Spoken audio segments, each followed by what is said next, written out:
Salam sejahtera kepada Dr. Muhammad Ashraf bin Ibrahim, iaitu pensyarah kepada Kod Khusus SCHK 3202, iaitu Sejarah Politik Tanah Melayu sehingga awal abad ke-20.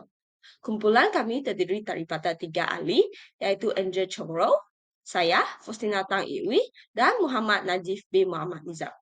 Kami dari SDHK 1.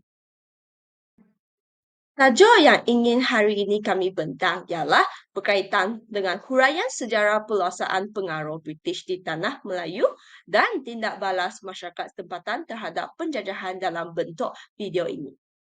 Masuk kepada topik yang saya ingin bentang hari ini, izinkan saya membuat sedikit pengenalan.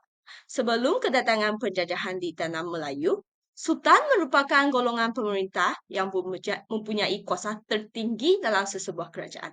Sultan dibantu oleh para pembesar yang dilantik melalui surat tauliah untuk menjalankan tugas-tugas tertentu di daerah masing-masing. Para pembesar yang mendapat penggunaan daerah mempunyai hak untuk memerintah dan memungut cukai.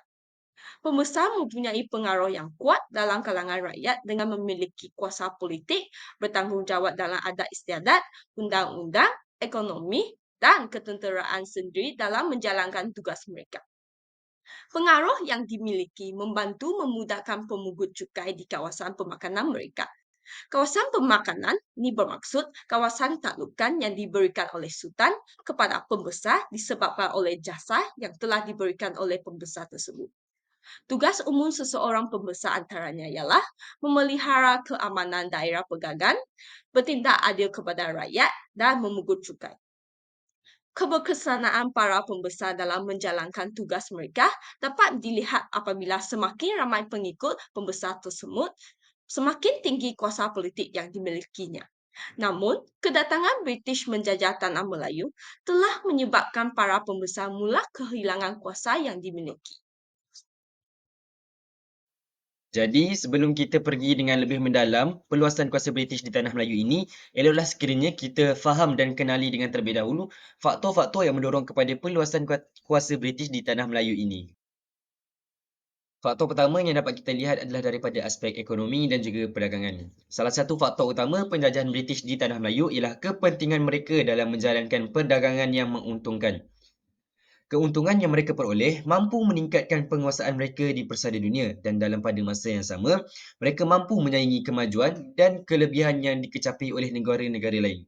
Berikutnya, kekayaan sumber semula jadi seperti biji timah, sap, kayu dan rempah ratus menjadikan Tanah Melayu sebagai sasaran penting bagi pihak British.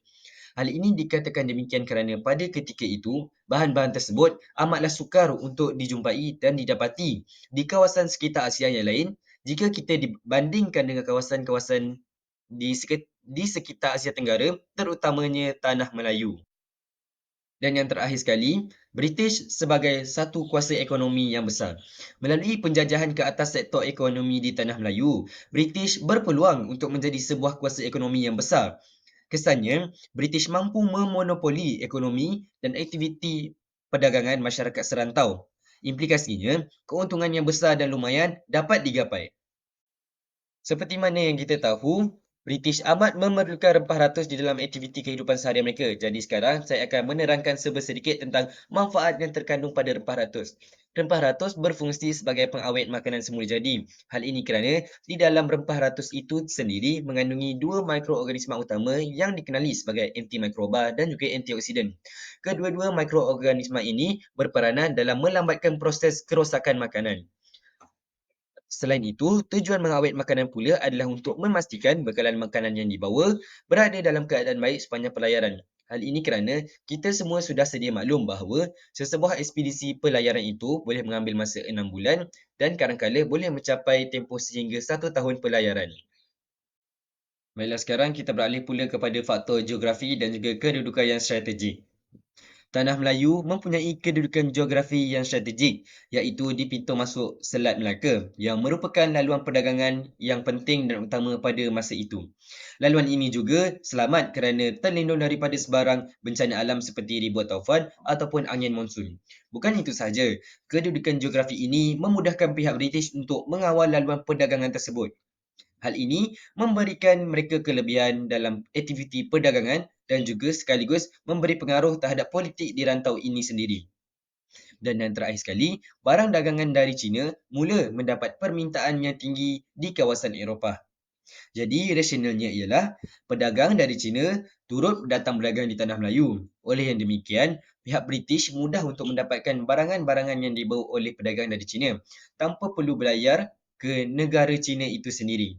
Perkara ini boleh menjimatkan masa mereka, menjimatkan pembelanjaan sekaligus menjamin keselamatan mereka.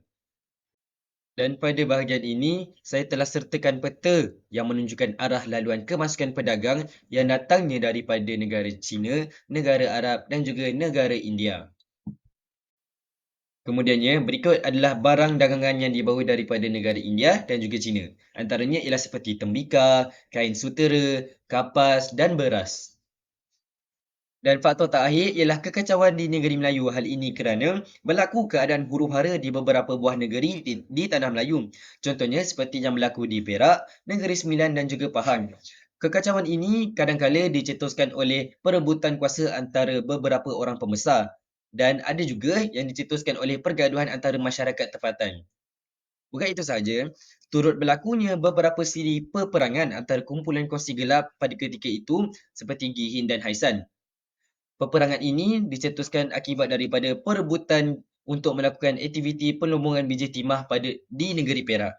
Dan kemuncak kepada kekacauan yang berlaku adalah saudagar dan para pelabur di negeri Melayu mula merayu kepada pihak British untuk mendapatkan perlindungan daripada mereka. Hal ini kerana segala kekacauan yang berlaku mampu menggugat keselamatan dan juga mampu merencatkan perkembangan ekonomi mereka. Dan hasilnya, seramai 243 orang mengutuskan surat kepada pihak British dan mendesak pihak British agar memberikan perlindungan kepada mereka. Terima kasih saudara Najib. Sekarang saya akan masuk kepada topik tindak balas masyarakat tempatan terhadap penjajahan. Terdapat beberapa tokoh yang terkenal telah membuat tindak balas terhadap penjajahan British. Pertama, iaitu tokoh Mat Salleh. Sebelum ketibaan SPBUB, Wakil Kesultanan Sulu dan Brunei mengutip cukai rakyat tempatan Sabah. Setelah ketibaan syarikat ini, hak mereka mengutip cukai terbatal dan SPBUB mempunyai kuasa dominan dalam pengutipan cukai. Tambahan pula, SPBUB mengenakan cukai yang tinggi bagi menampung kos pembinaan laluan kereta api dari Teluk Brunei hingga Pelabuhan Kowi dan talian telegraf dari Labuan hingga Sandakan.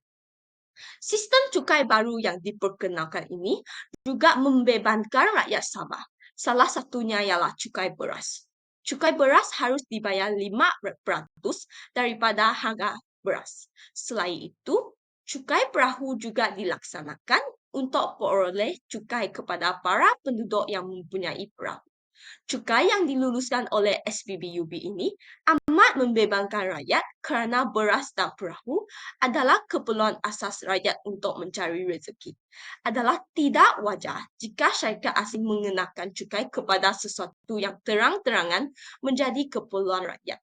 SPBUB ialah syarikat berpiagam Borneo Utara British. Seterusnya, tokoh yang kedua ialah Haji Abdul Rahman Limpong. Pemberontakan ini dikenali sebagai pemberontakan Tani pada 1928. Faktor utama pemberontakan Tani ialah pengguntutan cukai, yaitu tanah, hasil tanah, dan cukai kepala.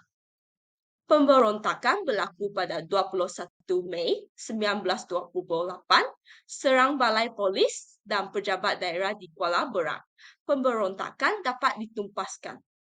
Abdul Rahman Belimbing telah dibuang ke Makkah. Bukan itu sahaja, tokoh yang ketiga ialah Datuk Maharaja Lela. Pengenalan pelbagai jenis cukai seperti cukai perahu dan cukai padi juga menimbulkan kesusahan kepada masyarakat. Kedatangan Birch sebagai residen di Perak telah mengubah struktur ekonomi di Pasir Salat di mana sistem kutipan cukai di sepanjang sungai akan dikutip oleh pegawai kerajaan dengan bantuan pihak polis. Para pembesar tidak mempunyai hak dalam mengutip cukai untuk diri mereka sendiri, tetapi perlu mengikut cara yang telah ditetapkan dan dikutip atas nama sultan.